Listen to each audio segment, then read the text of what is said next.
Good morning students. Class 10 देखिए, आज आपका चैप्टर है चैप्टर ज्योग्राफी का है, चैप्टर 6 मैन्युफैक्चरिंग इंडस्ट्रीज़। और ये आपका पेज नंबर 79 एनसीईआरटी बुक में आपको क्वेश्चन मिल जाएंगे जो मैं जिसके आंसर बताने जा रहा हूँ। देखिए, the very first question is saying that MCQ है आपका ये, which of the following industry uses limestone as raw material. देखो, लाइमस्टोन मैंने बता दिया था आपको क्या होता है। लाइमस्टोन मतलब चूने वाला पत्थर जो होता है। एल्यूमिनियम, सीमेंट, शुगर या जूट। तो कौन सी चीज़ों में लाइमस्टोन यूज़ होता है, क्या चीज़ बनाने में, क्या चीज़ बनाने में होता है। देखिए आंसर दे रखा है सीमेंट। सीमेंट के अंदर पत्थर को क्या कहते हैं, पीस के बनाया जाता है सीमेंट। नेक्स्ट है भाई, देखो नेक्स्ट क्वेश्चन, देखो नेक्स्ट क्या दे रखा है। Next question is saying that, Sandeep देखो, which of the following agencies markets steel for public sector plant. मतलब कौन सी एजेंसीज हैं। देखिए हमारे जो है इंडिया में बेचने के लिए, स्टील को बेचने के लिए एक टाइप, मतलब जैसे हम मान लीजिए सीमेंट भी लेके आते हैं तो हमारी एक एजेंसी होती है उनकी। तो एजेंसी कौन कौन सी हैं, हेल, सेल, टाटा स्टील, एमएनसीसी। तो कौन सी एजेंसी को मार्केट करने के लिए उनको वेरिफिकेशन मिल रखा है या परमिशन मिल रही है पब्लिक सेक्टर, मतलब हम लोगों के बीच में, पब्लिक के बीच में कौन सी है, सेल, इंडिया के अंदर।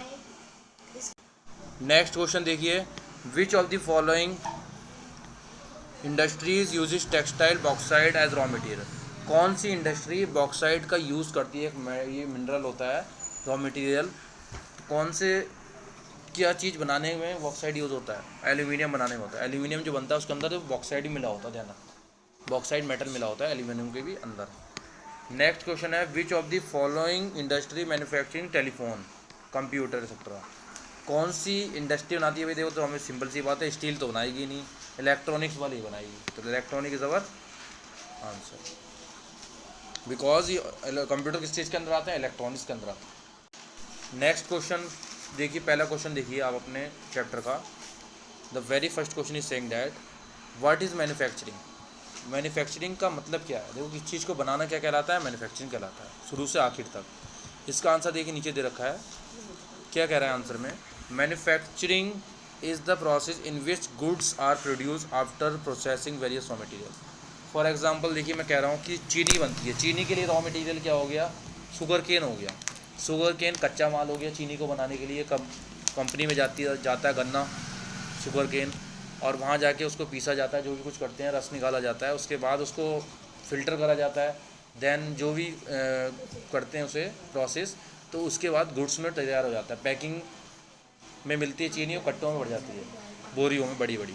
तो वो क्या मिलता है हमें, गन्ने से क्या मिलता है, गुड्स प्रोवाइड होता है, एक प्रॉपर यूज़फुल प्रोडक्ट जिसको हम अपने घरों में यूज़ करते हैं, चाय बनाने के लिए और भी चीज़ें में यूज़ करने के लिए। तो वो क्या हो गया, that is called the goods. तो गुड्स मतलब क्या होगा, तैयार किया हुआ product with the help of raw material. And चीनी में रॉ मटेरियल क्या हो गया हमारा, गन्ना हो गया, that is called sugarcane. Next है question number second, name any 3 physical factor location of the industry. Means अगर मान लो मुझे घर लेना है कहीं, तो मैं अपनी लोकेशन देखूंगा ना कि किस जगह पे घर है। कोई मैं ऐसी उल्टी सीधी जगह घर थोड़ी ले लूँगा, वहाँ के इन्वायरमेंट देखूंगा, लोगों का रहना सहना। ऐसी फैक्ट्री को भी लगाने के लिए क्या चाहिए, लोकेशन चाहिए, इन्वायरमेंट चाहिए, क्या चाहिए, क्या क्या 3 चीज़ें चाहिए लोकेशन बनाने के लिए फैक्ट्री को। देखिए ऊपर वाले क्वेश्चन का, दूसरे क्वेश्चन का आंसर ये है, the 3 physical factor for the location of industry are availability of raw material. मतलब क्या है भाई, फॉर एग्जांपल कोई भी फैक्ट्री लगती है, रॉ मटेरियल चाहिए होता है, मतलब उसको कच्चा माल भी तो चाहिए बनाने के लिए किसी फैक्ट्री को। पता लगा हमने बनाई है, प्लाई की फैक्ट्री लगी हुई, प्लाईवुड, वहाँ पे उसके आसपास पेड़ ही नहीं है लगे हुए, बहुत दूर से पेड़ मंगा रहा है वो। पेड़ मंगाएगा तो कितना टाइम उसे लगेगा आने में, पेड़ों को कट होके, और ट्रीज़ को आने में कट होकर टाइम लगेगा, और क्या होगा, कितने महंगे पेड़ आएंगे ट्रांसपोर्टेशन में। तो इसलिए क्या होता है, फैक्ट्रीज़ के लिए अवेलेबिलिटी और रॉ मटेरियल, मतलब प्लाई बनाने के लिए क्या होगा, हमारी रॉ मटेरियल ट्री होगी। इसी तरीके से रॉ मटेरियल जहाँ पे आसानी से जिस जगह पे मिल जाता है उसे हम क्या कहते हैं, वहाँ पर हमारी क्या लगती है, इंडस्ट्री सेटअप हो जाती है आसानी से। सूटेबल क्लाइमेट, देखिए मैंने पहले ही बता दी, घर का मैंने एग्जांपल दिया कि वहाँ का क्लाइमेट, आसपास का एरिया उसके लिए सूटेबल होना चाहिए, ज़्यादा कंजेस्टेड एरिया नहीं होना चाहिए कि कोई लोग उसकी कंप्लेंट करें, या खुला एरिया होना चाहिए और सुटेबल क्लाइमेट होना चाहिए वर्किंग कंडीशन के लिए। ठीक। नेक्स्ट देखिए क्या चीज़ होनी चाहिए फैक्ट्री बनाने के लिए, फैक्ट्री लगाने के लिए पहले क्या देखना पड़ता है, availability of water and power supply. ये दो कितनी सिंपल कॉमन सी चीज़ है, कहीं भी आप रहोगे कुछ भी कहोगे तो पानी बहुत ज़रूरी है। फैक्ट्री हमारी कितना पानी यूज़ करती हैं, हर चीज़ में फैक्ट्री में पानी चाहिए होता है, और वहाँ के वर्करों के लिए भी पानी चाहिए, और वहाँ प्रोडक्शन जो हो रहा है उसके लिए भी वर्किंग के लिए पानी चाहिए होता है, बहुत ज़रूरी है। और पावर सप्लाई, पावर सप्लाई का मीन्स है इलेक्ट्रिसिटी। इलेक्ट्रिसिटी मतलब लाइट बहुत ज़रूरी चाहिए जहाँ पर फैक्ट्री लगे, क्योंकि लाइट के बिना क्या होता है, काम चलता ही नहीं है। अंधेरा रहेगा तो फैक्ट्री में कौन काम करेगा, और प्लांट नहीं चलेंगे उसकी वजह से। नेक्स्ट देखिए थर्ड क्वेश्चन क्या कह रहा है, name any 3 human factor for the location of industry.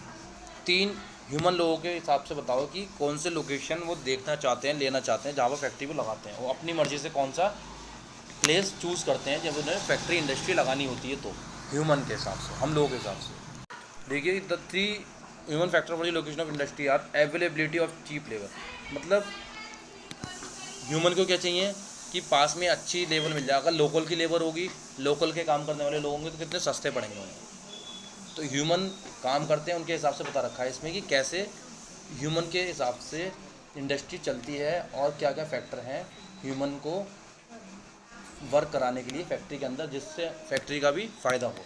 तो क्या है, availability of cheap labour. Cheap labour माने, चीप मान होता है सस्ती, सस्ते रेट पे लेबर मिल जाती है। अगर मान लो बहुत दूर से आदमी आ रहा है तो वो पैसे आने के भी लेगा और जाने के भी लेगा, तो वो हमें महंगा पड़ेगा। और लोकेशन ऐसी होनी चाहिए जहाँ पे क्या होना चाहिए, लोग बाहर रहते हों ऑलरेडी, और वहाँ के लोगों को कितने सस्ते में काम दे दिया जाता है।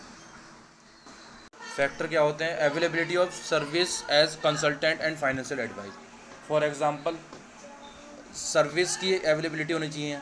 सपोज़ फैक्ट्री ख़राब, दिक्कत आ रही है चलने में, प्लांट को चलने में, तो पास में ही क्या होना चाहिए, उनके इंजीनियर प्रोवाइड होने चाहिए। मतलब इंजीनियर का ऑफिस होना चाहिए, इंजीनियर लोगों का, हर तरीके के मदद फैक्ट्री के लिए जो हो सके उस टाइप के लोग आसपास होने चाहिए। या लोकेशन ऐसी होनी चाहिए कि वहाँ पर किसी भी बात की, किसी भी प्रॉब्लम की दिक्कत ना हो, कोई भी दिक्कत नहीं हो फैक्ट्री के चलने में। कोई खराबी आया तो 1 मिनट में हमें लेबर को बुला के ठीक करा दें, एनी टाइप ऑफ प्रॉब्लम।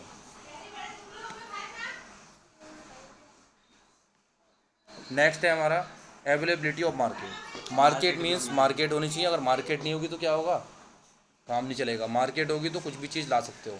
मान लो कोई बड़ा हमें कोई चीज़ लेके आनी, मान लो इस स्प्रिंग लगना है किसी उसमें मशीन में, स्प्रिंग लेके आ रहे हैं तो मार्केट है नहीं पास में और हम जा रहे हैं बहुत दूर लेने के लिए, तो उसके लिए क्या लग जाएगा, कई घंटों लग जाएंगे, hours and hours it will take. So ऐसी जगह पे फैक्ट्री होनी चाहिए कि हमारे लोकल में उसके ऑल स्पेयर पार्ट्स से ये चीज़ें अवेलेबल हो जाएँ, छोटी से छोटी चीज़। और ये चीज़ तभी हो सकती है जहाँ पे मार्केट अच्छी होगी। देखिए फोर्थ पॉइंट कह रहा है availability of night market. Availability means market available होनी चाहिए जहाँ पर हमारी फैक्ट्री है। मीन्स पहली चीज़ तो ये फ़ायदा होगा, देखिए मार्केट अवेलेबल होने से कि हमारा क्या होगा, मार्केट होगी जहाँ पर, तो हम वहाँ उसके स्पेयर पार्ट्स, जो भी फैक्ट्री में मशीन होती है उसके छोटे मोटे स्पेयर पार्ट्स होते हैं, बोल्ट ख़राब हो गया, कभी कुछ ख़राब हो गया, या छोटी मोटी चीज़ें होंगी तो ख़राब हो जाती है, हमें ईज़िली अवेलेबल हो जाएंगी। कहाँ से, मार्केट से, पास की मार्केट से। तो मार्केट पास में होनी चाहिए। दूसरी चीज़ मार्केट का फ़ायदा क्या है, मान लीजिए कोई बड़ी फैक्ट्री है, सपोज़ हम कहते हैं कि चीनी मिल है। चीनी मिल मतलब चीनी मिल में क्या होती है, चीनी बनती है। तो चीनी बनती है तो क्या होगा, मार्केट पास में होगी तो वहाँ से डीलर क्या ले लेंगे, चीनी आराम से ले लेंगे, जो स्टॉक में रखते हैं बहुत ज़्यादा सामान, लाला लोग जो होते हैं बहुत बड़े बड़े डीलर। नेक्स्ट चीज़ डीलर ले लेंगे तो सामान क्या होगा, फैक्ट्री का हैंड टू हैंड रजिस्टर्ड होके बिक जाएगा। तो इसलिए क्या होगा, किसे फ़ायदा होगा, फैक्ट्री को ही फ़ायदा होगा। और आसानी से ट्रांसपोर्टेशन भी उसे कम देना पड़ेगा फैक्ट्री को, जहाँ पे उसे माल पहुँचाना है या स्टॉक पहुँचाना है चीनी का। इसी तरीके से हर एक इंडस्ट्री के लिए मार्केट होना उसके आसपास में लोकल में बहुत ज़्यादा ज़रूरी है, ताकि उसे हर चीज़ की फैसिलिटी मिले और उसका प्रोडक्ट आसानी से मार्केट में उतर जाए और कंपटीशन दूसरे अदर प्रोडक्ट को दे जो मार्केट में आ रखे हैं। अब देखिए फोर्थ पार्ट क्वेश्चन कह रहा है what are the basic industries, give one example. Basic industry क्या है और उसके एग्जांपल बताइए। देखिए स्टूडेंट्स, बेसिक इंडस्ट्रीज़ क्या होती है? Basic industries are those which supply their raw materials to industries which manufacture other goods. Means क्या हो गया कि बेसिक इंडस्ट्री भी होती है रॉ मटेरियल, मतलब कच्चा मटेरियल जो बड़ी बड़ी इंडस्ट्रीज़ को अपने प्रोडक्ट बनाने के लिए चाहिए होता है। मीन्स मान ली एक इंडस्ट्री दी है, एक फैक्ट्री है पेपर बनाने की, यहाँ पेपर बनता है और यहाँ बनता है गत्ता। तो पेपर बनेगा, वहाँ से रॉ मटेरियल क्या आएगा, इससे पेपर बन गया, फिनिश हो गया, पेपर बिल्कुल साफ़ हो गया। उससे जो गंदगी निकली, इसका जो रॉ मटेरियल मतलब गंदगी जो निकली, जो उसके यूजेबल नहीं है पेपर बनाने के, वो किस काम में ले लिया इस प्लांट ने, इस कंपनी ने, दूसरी कंपनी ने, बी वाली कंपनी ने, ये ए मान ली, ये बी मान ली, बी वाली कंपनी को दे दिया इसने रॉ मटेरियल के तौर पे।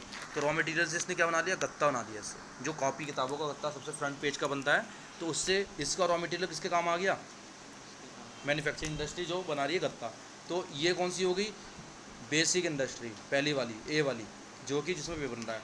और बी वाली क्या हो गई, मैन्युफैक्चर ऑफ अदर इंडस्ट्री, मतलब ये दूसरी इंडस्ट्री के लिए उसका यूजेबल रॉ मटेरियल के काम में आ गई बनाने के प्रोडक्ट। ठीक, नेक्स्ट देखिए, an examples is the iron steel industry which supply steel to automobile industry. For देखिए बहुत बढ़िया एग्जाम्पल दिया है। इसका एग्जांपल क्या दिया मैंने आपको, पेपर या उस चीज़ का बताया, अदर प्लांट भेज दिया था।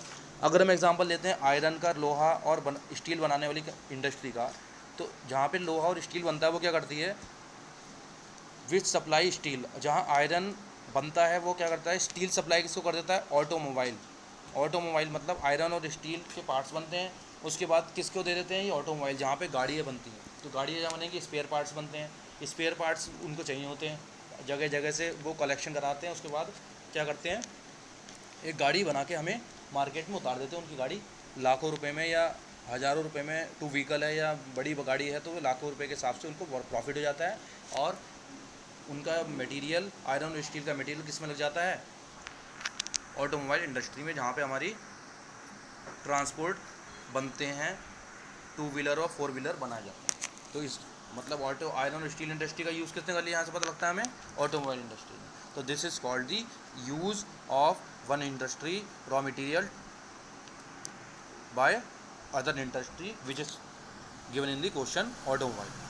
देखिए नेक्स्ट क्वेश्चन देखा fifth, name the important raw material use in manufacturing of cement. Cement बनाने के लिए कौन कौन से चीज़ों का प्रयोग किया जाता है, कौन कौन से material use for manufacturing of cement are limestone, silica, alumina, gypsum. ये देखिए 1 2 3 4 1 2 3 4 4 materials are mixed when mixed and to form the cement. Cement के गट्टे बनाने में लाइमस्टोन मिला होता है, चूना पत्थर जो होता है, सिलिका होता है एक मिनरल्स, एल्यूमिना होता है, जिप्सम होता है।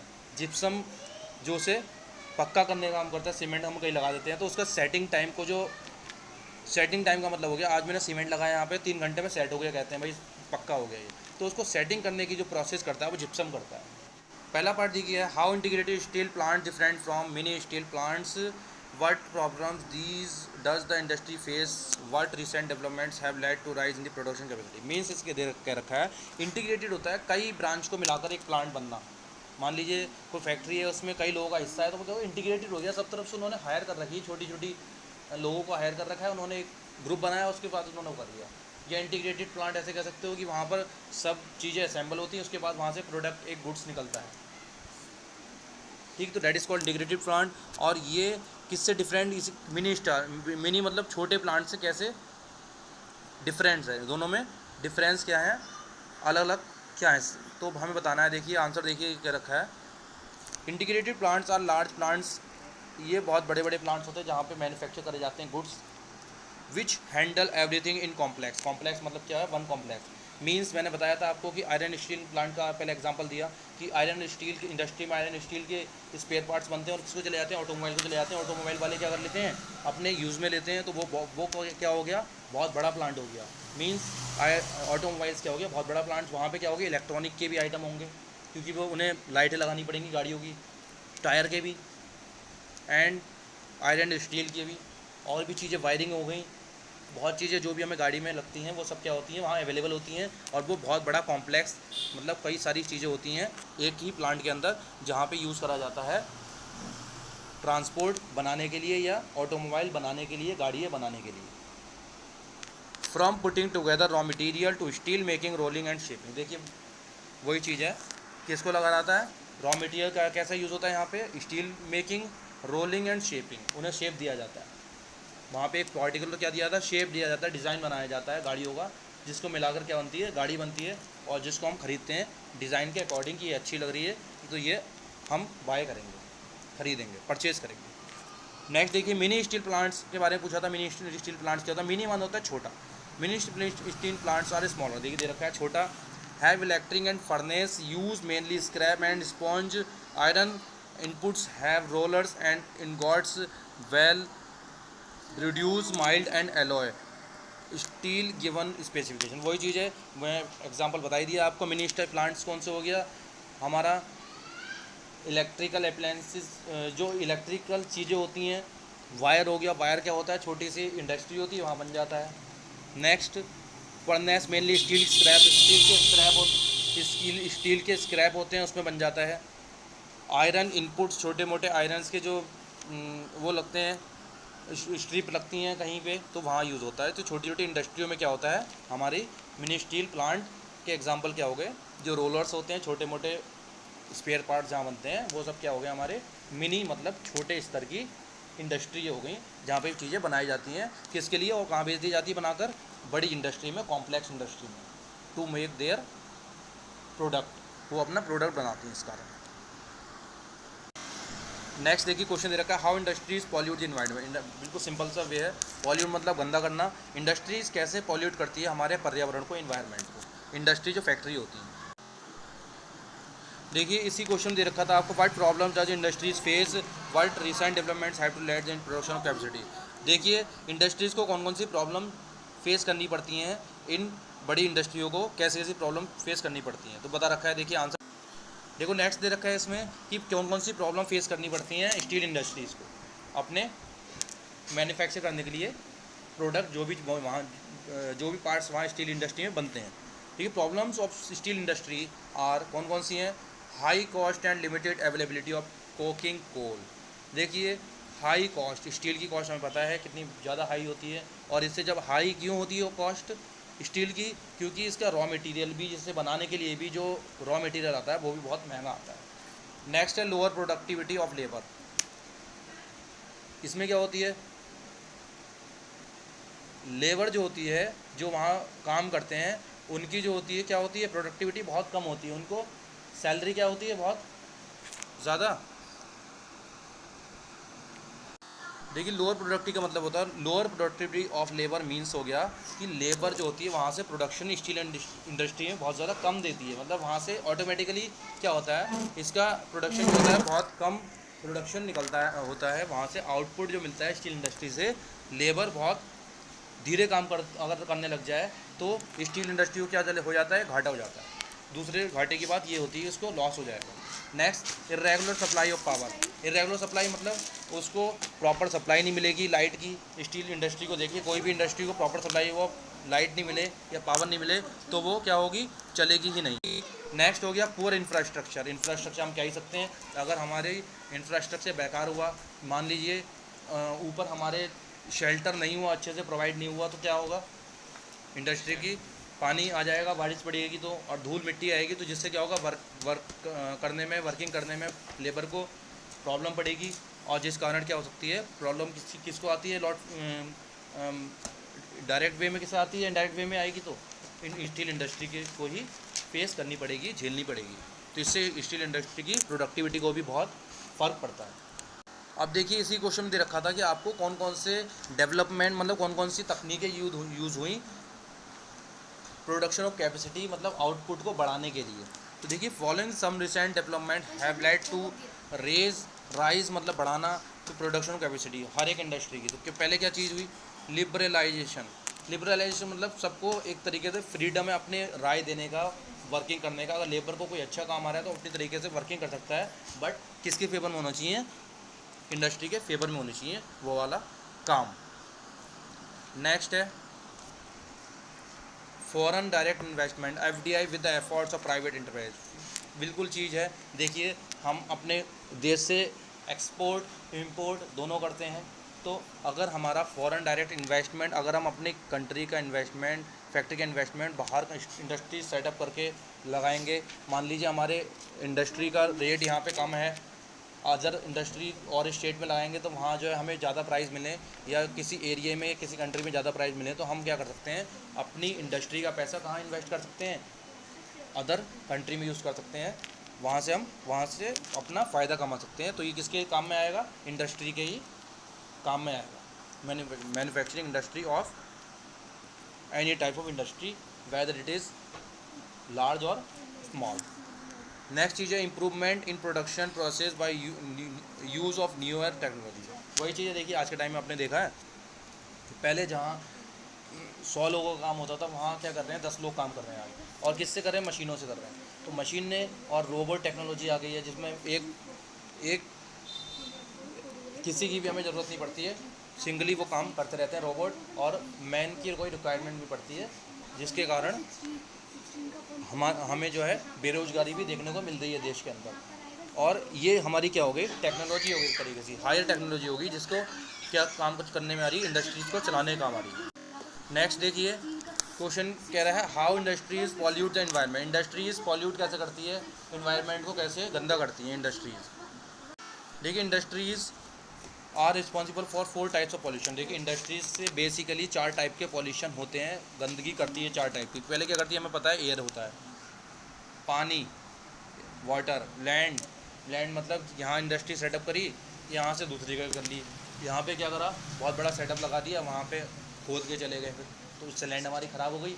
मतलब बारिश पड़ेगी तो क्या होगा, एक जगह से दूसरी जगह हमारी क्या होगी, लैंड सॉइल का इरोजन हो जाएगा, तो वो क्या हो गया, हमारी लैंड बेकार कर दी उन्होंने। नेक्स्ट चीज़ नॉइज़ पॉल्यूशन, आवाज़ बहुत तेज़ आती, देखा होगा आपने, तो जब मशीनें चलती हैं, बड़ी बड़ी प्लांट चलते हैं, तो ये क्या हो गया, नॉइज़ पॉल्यूशन। तो ये 4 टाइप के पॉल्यूशन है, जो किसके द्वारा होते हैं, किसी भी इंडस्ट्री जो भी सेटअप होती है उसके द्वारा किए जाते हैं या होते ही है। Following are the various reasons. इसके रीजन्स क्या क्या हैं, क्यों होते हैं ये भाई। नेक्स्ट देखिए, air pollution is caused by the presence of high proportion of undesirable gases such as sulphur dioxide and carbon monoxide. पहला था हमारा एयर पॉल्यूशन होता है। अब एयर पॉल्यूशन किस तरीके का होता है, किसके द्वारा होता है, presence of high proportion of undesirable gases. Industries में क्या होता है, different types of chemicals use होते हैं, different types of product manufacturing के लिए यूज़ होते हैं, जिसके द्वारा जो डिफरेंट टाइप्स ऑफ गैसेज निकलती हैं उनको हम पिघलाते हैं। जैसे कि आयरन स्टील इंडस्ट्री में पिघलाते हैं उसे, लोहे को, स्टील को पिघलाते हैं, उसे हम मॉडिफाई करते हैं अलग अलग, तो उसमें से क्या होती है, बहुत तरह तरीके की गैसेज निकलती है। जब कोई चीज़ हम जलाएंगे ऑब्वियसली क्या निकलेगी, गैस निकलेगी उससे ज़रूर, और केमिकल की चीज़ में डालेंगे तो उसमें से गैस निकलेगी। तो ये क्या होती है, अनडिज़ायरेबल गैसेज होती है जो हमें हार्मफुल होती हैं, सच है सल्फर डाइऑक्साइड। कौन कौन सी गैस निकलती है, sulphur dioxide, SO2, carbon monoxide, CO, इस टाइप की हमारी गैसें निकलती हैं इंडस्ट्रीज़ के अंदर से, जो हमारे लिए बहुत ज़्यादा हार्मफुल होती हैं ह्यूमन बींग्स के लिए। नेक्स्ट चीज़ क्या है, water pollution. Water pollution caused by the organic and inorganic industrial waste influence discharge over the river. देखा होगा आपने अभी। नेक्स्ट चीज़ देखिए, वाटर पॉल्यूशन के लिए मैंने बताया था अभी पीछे क्या रहा था, गंगा एक्शन प्लान चला था। गंगा एक्शन प्लान क्यों चलाया गया था, क्योंकि हमारे देश में इंडस्ट्रीज़ को पूरी खुली छूट मिल गई थी दूसरी सरकार द्वारा। अब हमारी बीजेपी सरकार या जो सरकार आई है, तो उसको क्या है, गंगा को देखा होगा आपको, स्वच्छ करने के लिए अभियान चल रहा है, स्वच्छ अभियान चल रहा है। और आज के टाइम पे हमारे गंगा में पहले क्या होता था, कोई भी इंडस्ट्री के सेटअप करा, उसने अपना क्या कर दिया, पानी जितना ही वेस्टेज है, वेस्टेज निकला गंगा रिवर में बहा दिया, और जिस कारण हमारे लिए बहुत ज़्यादा हिंदू सभ्यता को बहुत ज़्यादा ठेस पहुंची थी। और क्या हुआ था, एक तरीके से पानी से ही हमें क्या मिलता है, नीचे से पानी मिलता है, ग्राउंड वाटर, वो किससे आता है, गंगा रिवर, इन रिवर्स की वजह ही है जो हमें पानी मिलता है ग्राउंड से। और वही पानी हमारा पॉल्यूट होकर नीचे जा रहा था, तो दूसरी इनडायरेक्ट वे में हमें किसके बीमारियों को झेलना पड़ रहा था, गलत पानी पी कर। तो इसलिए क्या करा, सरकार ने इस चीज़ को बंद कर दिया, और ये पॉल्यूशन, वाटर पॉल्यूशन को कम करा, ऑर्गेनिक और इनऑर्गेनिक वेस्ट का। नेक्स्ट आता है हमारा thermal pollution of water occur when hot water from factories thermal plant are drain into rivers and before cooling. देखिए, थर्मल पॉल्यूशन क्या होता है, जो पानी भाप बन के उड़ता है, बहुत गर्म पानी क्या कर लिया जाता है, छोड़ दिया जाता है फैक्ट्रीज में से, कहाँ पर, रिवर में। अब बात ये आप खुद लगाइए, आप कि गर्म पानी ठंडे पानी में बहुत ज़्यादा खोलता हुआ पानी डाल दिया तो वो पूरे पानी को क्या कर देगा, गर्म कर देगा। मतलब उसकी तरह अपनी प्रॉपर्टी, उसकी गर्म पानी की प्रॉपर्टी उसके अंदर आ जाएंगी, ठंडे पानी के अंदर सब मिक्सअप हो जाएगा। इसीलिए क्या होता है, इंडस्ट्रीज़ के द्वारा ये चीज़ें छोड़ी जाती हैं। गर्म पानी कूलिंग नहीं करा जाता है, विदाउट कूलिंग करेंगे तो उसे ज़्यादा रिएक्ट नहीं करेगा चीज़। और कूलिंग ये अपना टाइम बचाने के लिए इंडस्ट्रीज़ तो क्या करती हैं, डायरेक्ट ड्रेन कर देती हैं पानी रिवर के अंदर, जिससे रिवर को बहुत ज़्यादा नुकसान पहुंचता है। Waste from nuclear plants cause cancer, birth defects and miscarriage. Nuclear plants जो होते हैं बड़े बड़े, उससे क्या होता है, कैंसर ज़्यादा होता है, स्किन कैंसर। और ये कैंसर बीमारी कितनी खतरनाक है। बर्थ डिफेक्ट मतलब बच्चे जो है पैर से गलत पैदा हो रहे हैं, सुन नहीं पा रहे हैं, या और उनके शरीर के अंदर डिफेक्ट हो रहा है पैदा होते टाइम। तो ये क्या होता है, इन इंडस्ट्रीज़ की वजह से, वेस्टेज की वजह से होता है, झेलने हमें पड़ता है इन फ्यूचर जनरेशन। देखो नेक्स्ट क्वेश्चन है, नेक्स्ट पॉइंट है, dumping of waste specially glass harmful chemical industries effluents packaging salts and other garbage render the soil useless. Means क्या है भाई, डंपिंग ऑफ वेस्ट मटेरियल। जैसे क्या होता है, इंडस्ट्रीज से वेस्ट मटेरियल जो होता है हम क्या कर देते हैं, फेंक देते हैं। इंडस्ट्रीज़ में, फैक्ट्रीज़ में क्या होता है, पॉलीवैक्स बनते हैं, या उसकी प्रिपरेशन की वजह से क्या होता है,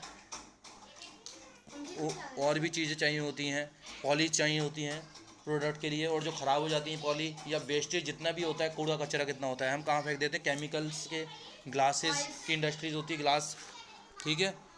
एक तो ग्लास के जितने भी इंडस्ट्री ग्लास होते हैं, शीशा होता है, सब कहाँ फेंक देते हैं, हम सॉइल में फेंक देते हैं, किसी एक जगह में फेंके जाते हैं। तो वहाँ क्या नुकसान होता है, लैंड को बहुत ज़्यादा नुकसान होता है, और वहाँ की लैंड ख़राब हो जाती है, जिस वजह से हमारा वो एरिया एक वेस्टेज एरिया माना जाता है, और वहाँ पर कोई लोकेशन नहीं बचती है, कोई रहने भी नहीं आता। और वही चीज़ किसको नुकसान देती है, एयर में जाती है, सड़ती है, गलती है, जो भी चीज़ होती है, डायरेक्टली इन्वायरमेंट को नुकसान पहुँचाती है, और इनडायरेक्ट वे में हम कुछ ह्यूमन बींग को, हम लोगों को नुकसान बहुत बुरी तरीके से हो जाती है, जिस कारण हम बीमार पड़ने लगते हैं। नेक्स्ट चीज़ हो गया, नॉइज़ पॉल्यूशन आया था। Noise pollution caused bye industrial construction activities and equipments generator electric sauce drills and the machinery. देखिए सिंपल चीज़ है कि फैक्ट्रीज़ के इक्विपमेंट बनाने के लिए नॉइज़ आता है, बहुत तेज़ आवाज़ आती है, जनरेटर चलता है, लाइट भाग जाती है, इलेक्ट्रिक सॉस ड्रिल्स मशीन चलती हैं, अदर मशीनरीज, और भी अदर मशीनरीज होती हैं industry, different types of industries are found in every type of industries to manufacture their product. तो इसके लिए क्या होता है, ये तरह तरीके की मशीन यूज़ होती है, जिनके कारण बहुत ज़्यादा साउंड प्रोड्यूस होती है, दैट इज़ कॉल्ड, और उनको हम क्या कहते हैं, नॉइज़ पॉल्यूशन। नेक्स्ट देखिए क्वेश्चन दे रखा है, third part, discuss the steps to taken minimize environmental degradation by industry.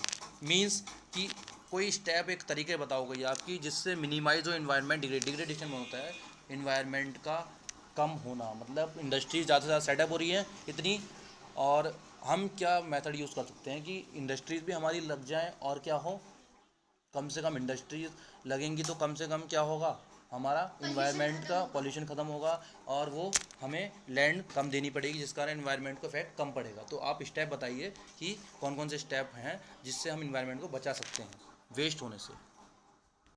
देखिए कौन सा पहला स्टेप दे रखा है, to control waste pollution industrial influence need to treat all other primary secondary and tertiary, the use of processing should be minimize, reuse and recycling. देखिए क्या दे रखा है, पॉल्यूशन कम करना है हमें, industrial influence need to treat 3 levels. Industrial influence में 3 चीज़ें आती हैं जब इंडस्ट्रीज बनती है। तो पहला होता है प्राइमरी सेक्टर, दूसरा होता है सेकेंडरी, तीसरा होता है टर्शियरी सेक्टर। तो इन चीज़ों का हमें बहुत ज़्यादा ध्यान में रखना पड़ेगा कि हम सही तरीके से इन चीज़ों को फॉलो करें। The use of water processing should be minimize, पानी का यूज़ बहुत ज़्यादा कम हो, प्रॉपर यूज़ हो। Recycling of rain water means rain का पानी पड़ता है, उसको स्टोर करके रखा जाए, ताकि हमें ग्राउंड से वाटर लेने की ज़रूरत नहीं पड़े, और उसको रखा जाए, उसको क्या हो, उसको बीट वाटर रिक्वायरमेंट्स, और जहाँ पे इंडस्ट्रीज़ को वाटर रिक्वायरमेंट्स पड़े तो हमें पंपिंग के थ्रू वो अपने स्टोरेज में से, जहाँ टैंक के द्वारा हमें उसे करके रखा है हमने। और राजस्थान में हमारा यही प्रोसेस यूज़ होती है। जहाँ बारिश कम पड़ती है वहाँ क्या करते हैं, छतों के पतनालों से छत की दीवार इतनी बड़ी बनाते हैं ताकि पानी बाहर नहीं जाए, और इकट्ठा होकर पतनालों से नीचे वो सेडिमेंट नीचे टैंक में पाइप लगाते हैं, और उससे वो क्या होता है, तो क्या होता है पानी वहाँ पे स्टोर होता है नीचे, और वहाँ से क्या करते हैं वो अपने, जहाँ जब शॉर्टेज होती है पानी की, ज़्यादा गर्मी पड़ती है, पानी नहीं निकलता है ग्राउंड से, तो उस वाटर को वो अपने यूज़ में लाते हैं। इसी तरीके से इंडस्ट्रीज़ को भी क्या करना चाहिए, एक टैंक, अंडरग्राउंड टैंक होना चाहिए, और उसको वाटर को, उसको हम कहते हैं रिसाइकल करना, एक तरीके से उसको वाटर को, रेन वाटर को हार्वेस्ट करना, उसको कंजर्व करना। Then after when the industries require water and the industries when use that water which they have conserve earlier, जो उन्होंने पहले से कंजर्व कर रखा है रेन वाटर, उसे फिर वो यूज़ करना चाहिए। And ground water usages should be regulated by law, और रेगुलेटेड बाय लॉ मतलब ये है कि हम, गवर्नमेंट ने क्या बना रखा है, एक लॉ बना रखा है जिसके हम ग्राउंड वाटर को ज़्यादा वेस्ट नहीं कर सकते। जो ज़्यादा वेस्ट करेगा ग्राउंड वाटर, उसको क्या लगेगी, पेनल्टी लगेगी, और गवर्नमेंट उसको केस कर सकती है। और दूसरा देखिए क्या दे रखा है, minimization of pollution, smoke snacks stacks should be fitted factories, electrostatic precipitators, fabric filters, scrubbers and inertial separators, also smoke can be reduce by the instead of coal. देखिए क्या है, for minimization of pollution, pollution को कम करने के लिए smoke के stack लगाने पड़ेंगे। चिमनी आती है, ध्यान रखना, जो बड़े बड़े चिमनी होती हैं उसके ऊपर भी एक चिमनी लगाने की आती है। मैंने आपको पहले ही बताया था इससे पहले वाले लेक्चर में कि वहाँ पर उस, जहाँ से आग निकलती है, जहाँ से धुआं निकलता है उस फैक्ट्री को चलाने का, जब वो उसके प्लांट चलता है तो उसके ऊपर क्या लगती है, एक अंदर ही क्या लगाई जाती है, चिमनी लगाई जाती है।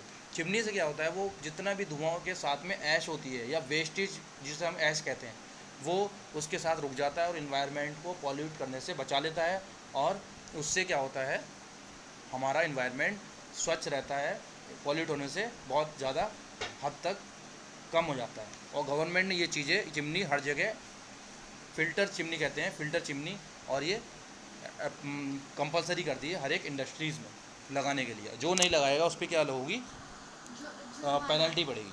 नेक्स्ट क्या है, noise pollution can be control by the fitting generator. अब देखिए नॉइज़ पोल्यूशन कैसे कम हो जाता है, जनरेटर लगा के विद साइलेंसर। जनरेटर के अंदर क्या लगता है, साइलेंसर। पहले बाइक की अगर हम सपोज एग्जांपल ले लें, बाइक में कोई छन्नी नहीं लगाएं, साइलेंसर के लिए, साइलेंसर कहते हैं जिसे हम, साइलेंसर का मतलब क्या हुआ बाइक में, साइलेंसर का मतलब क्या हुआ, जिससे आवाज़ नहीं आए गाड़ी की। साइलेंसर्स का मीन हो गया आवाज़ नहीं आती। साइलेंसर का हटा दें हम बाइक का या मोटरसाइकिल का, तो क्या होता है, कितनी तेज़ आवाज़ आती है। बट ऐसी जनरेटर के भी अंदर जाली होती है, साइलेंसर लगा होता है, और उससे आवाज़ बिल्कुल नहीं आती है। Redesigning machineries and reduce noise and using ear plugs and earphones beside the noising absorbing material. ठीक है, और ये चीज़ें हम डिफरेंट टाइप्स की हम यूज़ कर सकते हैं टेक्नोलॉजी, जिससे हमारी नॉइज़ को, काफ़ी हद तक हम नॉइज़ को रोक सकते हैं फैक्ट्रीज़।